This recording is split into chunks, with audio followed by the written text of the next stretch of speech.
Hi, this is going to be a presentation on Amor Sorprende by Stefano Donati for Dr. Hammond's Seminar in Music History, MSUH 695.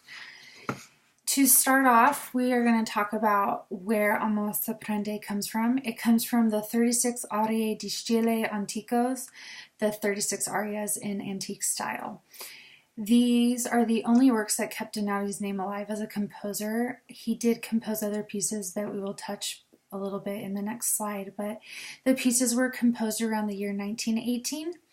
The text was written by Donati's brother Alberto, and the collection was published in 1922 by Ricordi, and now Hal Leonard Corporation also publishes that through Ricordi. The collection is written in a modern romantic musical language, according to one of my textbooks, and Donati used Renaissance forms in the composing of this collection of little arias. You can kind of tell when you're listening to them, they are definitely they have a Renaissance feel to them. I don't know how to explain that. These charming songs emulate the bel canto style and contain beautiful cantabile melodies as well as more spirited songs. Donati drew on various ancient song types such as arie, arietta, ballatella, canzone, canzonetta, frotola, madrigal, maggiolata, and villanella. Stefano Donati, there's actually very little we know about him. We know that he was a Sicilian composer born in Palermo, Sicily on February 21st, 1879. We know that he studied at the Palermo Conservatory under Zuelli from 1896 to 1900. And we know that Donati would likely have fallen into total obscurity if it wouldn't have been for his 36 little arias. Like I said, he did compose other pieces. He composed 6 operas, several piano pieces, and a symphonic poem. He died in Naples on May 30th, 1925 at the age of 46. And just to restate, there's very little known about him. If you go to Oxford Music Online, you can't even find any information about him. The only information out there about him that I could find was actually in my own vocal book and one of my textbooks called Song and Art Style. So, about Amor Sorprende, the translation of it is Amor Sorprende means love takes hold. And this piece is for 2 voices, and it is a ballatella and canon, which means it's a ballad in a canon style. It's talking about how love takes hold of everything and that our hearts betray us, and how at the end it kind of sums it up when it says, "Now as many more of them I see, I become mad about all of them. Previously I had 1 torment, now I have 100 of them." So he's tormented by all his loves. As I said, this is a ballad in canon style, so the voices are the canon and the piano is the support. The piece is in a pretty simple form. It's A, B, A, B, A with a coda, and it starts in A major with the A sections being in A major and the B sections in A minor.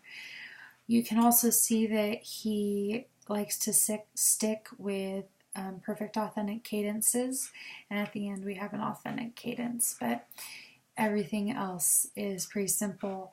And if you click on the link in the right hand side, you will be able to listen to that piece and hear the form and the style. In the melodic lines, if we start in the A section, we see in the bass line of the piano an A, E, B, E pattern. It continues through all the A sections. It stays the same the whole time. The only change in tone color happens through the rolled chords in the right hand and then the voices. We also see that Donati sticks to a simple chord progression, keeping with the 1 and 5 chord with an occasional minor chord for color and direction. And the vocal line is where the canon comes into play, with the voices merely repeating each other 2 measures apart. So if you go to the vocal line, the melody is pretty simple and it moves. It's where we really hear the jumping around and the color of the piece.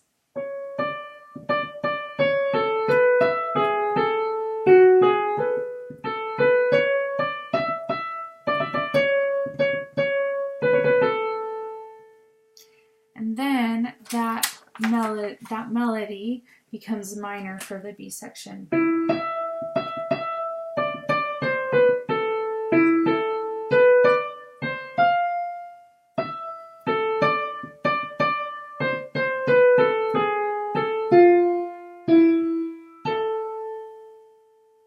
And then it repeats itself.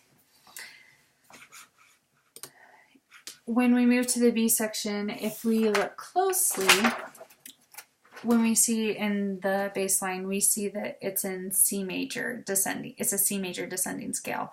But if we listen, obviously, to the vocal line, and upon closer analyzation, we actually see that the piece is in A minor in the B section.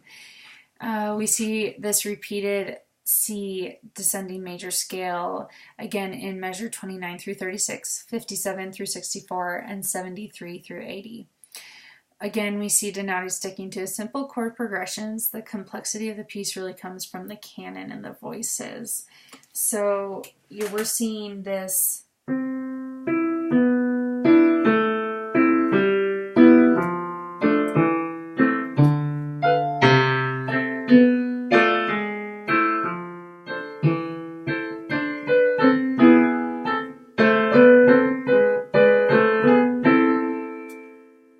repeats again.